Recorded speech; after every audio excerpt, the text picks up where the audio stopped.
최근 토트넘 허스퍼와 바이에른 뮌헨의 프리시즌 친선 경기에서 예상치 못한 사건이 발생했습니다. 경기 중 베넨의 수비수 에릭 다이어가 보인 일련의 특이한 행동들이 축구 팬들의 이목을 집중시켰는데요. 영국 현지 언론들은 이날 경기에서 손흥민의 단 한 번의 터치가 다이어를 완전히 혼란에 빠뜨렸다고 보도하고 있습니다. 그러나 놀랍게도 다이어의 기행은 여기서 그치지 않았습니다. 그는 한때 팀 동료였던 데얀 쿨루셉스키에게 거친 태클을 가하는가 하면 뮌헨 동료들과도 격렬한 언쟁을 벌이는 모습이 포착되었습니다. 이로 인해 원래 친선전 성격이었던 이 경기는 예상치 못하게 과열되어 선수들 간의 심각한 몸싸움으로까지 번지고 말았습니다. 대체 무엇이 다이어를 이토록 흥분시켰던 것일까요? 이번 경기에서의 손흥민의 활약상과 현지 매체들의 반응을 자세히 살펴보겠습니다. 손흥민의 최대 약점은 토트넘을 상대할 수 없다는 것이다. 이 말은 에릭 다이어가 토트넘의 주전 수비수로 활약하던 시절 팬들 사이에서 널리 퍼졌던 농담입니다. 리그 득점왕을 차지할 만큼 엄청난 활약을 보여준 손흥민이었지만 토트넘은 허술한 수비로 인해 자주 실점을 허용했고 그 중심에는 늘 에릭 다이어가 있었기 때문입니다. 다이어와 손흥민은 토트넘에서 함께 뛰며 복잡한 관계를 형성했습니다. 손흥민이 팀의 핵심 선수로 부상하면서 다이어의 입지는 점점 좁아졌고 결국 그는 팀을 떠나 바이에른 뮌헨으로 이적하게 됩니다. 이번 친선 경기는 두 선수가 처음으로 적으로 만나는 자리였기에 많은 이들의 관심을 모았습니다. 토트넘과 뮌헨의 친선 2차전, 팬들이 기다려온 손흥민과 다이어의 맞대결이 마침내 성사되었습니다. 1차전에서 아쉽게도 일찍 교체되었던 손흥민은 이번에 80분 넘게 그라운드를 누볐고 다이어는 후반 시작과 함께 끝에 투입되었습니다. 다이어의 등장은 마치 마법처럼 경기의 흐름을 완전히 뒤바꿔 놓았습니다. 전반전 내내 고전하던 토트넘의 공격에 활로가 열리기 시작한 것입니다. 마치 다이어라는 커다란 구멍의 존재가 토트넘 공격진 전원에 사기를 올린 듯했고 이 손흥민의 활약이 더욱 빛을 발했습니다. 전반전까지만 해도 토트넘은 뮌헨에게 7대3이라는 압도적인 점유율 차이로 밀렸습니다.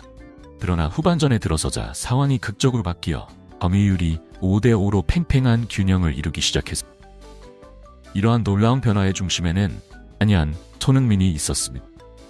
손흥민은 토트넘 미드필더진과 뮌헨 선수들 사이의 실력차를 간파하고 과감한 결단을 내렸습니다. 그는 때로는 후반까지 내려가 직접 빌드업에 가담하고 볼 배그까지 도맡아 나섰습니다. 이는 마치 미드필더와 공격수를 동시에 맡은 듯한 전방위적 활약이었습니다. 전반전까지만 해도 손흥민은 뮌헨의 철통같은 수비에 막혀 플레이메이킹에만 주력해야 했습니다. 언제나 그에게 2인 이상의 수비 마크가 붙었기 때문입니다. 그러나 다이어가 투입된 순간 상황은 80도 달라졌습니다. 손흥민에게도 슈팅 찬스가 열리기 시작한 것입니다. 전반전 뮌헨의 수비는 마치 철벽과 같았습니다. 손흥민에게 2인 마크를 붙이면서도 다른 공간을 완벽하게 커버할 수 있었죠. 하지만 후반전 다이어의 투입과 함께 이 완벽한 수비진에 균열이 생기기 시작했습니다. 다이어의 느린 스피드와 좁은 커버 범위는 왼쪽 수비에 커다란 구멍으로 작용했습니다. 토트넘이 이 빈틈을 놓치지 않고 파고들며 몰아붙이자 결국 뮌헨은 고민에 빠질 수밖에 없었습니다.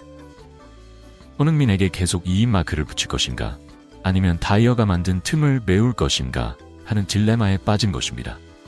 이 딜레마 속에서 뮌헨의 수비 라인은 계속해서 흔들리기 시작했고 그 결과 경기 양상이 극적으로 바뀌어 점유율이 5대5로 팽팽해지기에 이르렀습니다.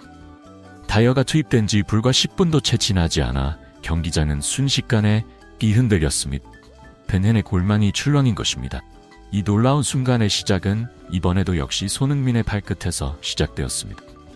볼을 몰고 전진하던 콘라드 라이머의 볼을 탈취한 손흥민은 이를 곧바로 백힐 패스로 이브 비수마에게 연결했습니다.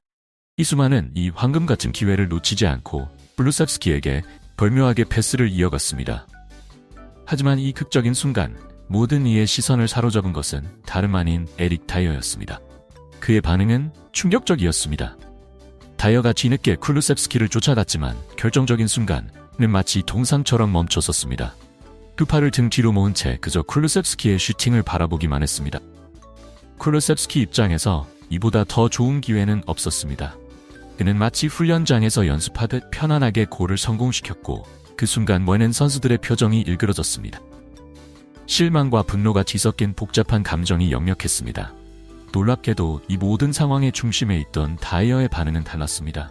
그는 오히려 당당한 태도로 동료들에게 목소리를 높였습니다. 이 모습을 확인한 토마스 투엘 감독 역시 당황스러운 기색을 멈추지 못했습니다. 그런데 놀랍게도 이러한 다이어의 기회는 시작에 불과했습니다. 전반전에 완벽했던 뮌헨과 달리 다이어가 출전한 후반전은 토트넘의 공격 일색이었습니다. 경기의 주도권이 완전히 넘어간 것입니다. 이 극적인 반전 속에서 다이어의 내면에 잠재해 있던 무언가가 폭발하고 말았습니다. 얼마 안가 경기장은 큰 충격에 빠지게 되었는데요. 다이어가 한때 같은 유니폼을 입었던 선수 쿨루셉스키의 정강이를 거칠게 가격한 것입니다. 이는 마치 축구가 아닌 격투기 경기장에 온 듯한 광경이었습니다. 친선전이라는 특성 때문에 심판은 카드를 꺼내들지 않았지만 이 황당한 반칙에 모두가 할 말을 잃었습니다. 심지어 늘 침착하기로 유명한 안제 포스테코글루 감독마저 눈살을 찌푸리며 고개를 전래전래 흔들었습니다. 그렇게 순식간에 경기장의 분위기가 돌변하고 말았습니다. 친선전이라는 이름이 무색하게도 양팀 선수들이 서로 밀고 당기는 싸움까지 일어났습니다. 다행히 큰 싸움으로 번지지는 않았지만 볼텐 선수들이 이토록 격분한 이유는 하나였습니다. 바로 후반전만 놓고 보면 토트넘에게 1-0으로 지고 있다는 것입니다. 이번 친선 경기는 시즌 개막을 코앞에 둔 만큼 주전 자리를 놓고 벌이는 치열한 경쟁전이기도 했습니다. 때문에 다이어를 비롯한 후반전 교체 투입된 뮌헨 선수들의 얼굴에는 분노와 좌절감이 역력했습니다. 그런데 혼난 선수들이 분노할 수밖에 없었던 이유가 또 한 가지 있었습니다. 이날 다이어는 수비 상황에서 계속 손짓으로 지시를 내리거나 때로는 동료들에게 호통을 치는 모습이 카메라에 포착되었습니다. 축구 전문가들은 이와 관련해 다이어의 이러한 행동들은 의사소통이 아닌 일방적인 명령이기에 동료 선수들의 자존심을 건드리고 팀워크를 해치는 행위라고 비판했습니다. 그들은 또한 손흥민의 단 한 번의 마법 같은 터치가 다이어의 이성을 흔들어 놓았다며 7점 이후 다이어가 보인 기행들에 대해 주목했습니다. 손흥민의 발끝에서 시작된 패스가 도미노처럼 뮌헨의 수비진을 무너뜨렸다. 그리고 그 도미노의 마지막 조각이 바로 에릭 다이어였다. 라고 한 전문가는 평가했습니다. 이번 경기를 통해 드러난 다이어의 불안정한 모습은 향후 뮌헨의 팀 운영에 오늘 뉴스 영상을 시청해주셔서 감사합니다. 구독 버튼을 누르고 알림 설정을 켜셔서 앞으로 중요한 뉴스를 놓치지 마세요. 의견이나 질문이 있으시면 아래에 댓글을 남겨주세요. 다음 영상에서 또 뵙길 기대하며 여러분의 하루가 멋지길 바랍니다.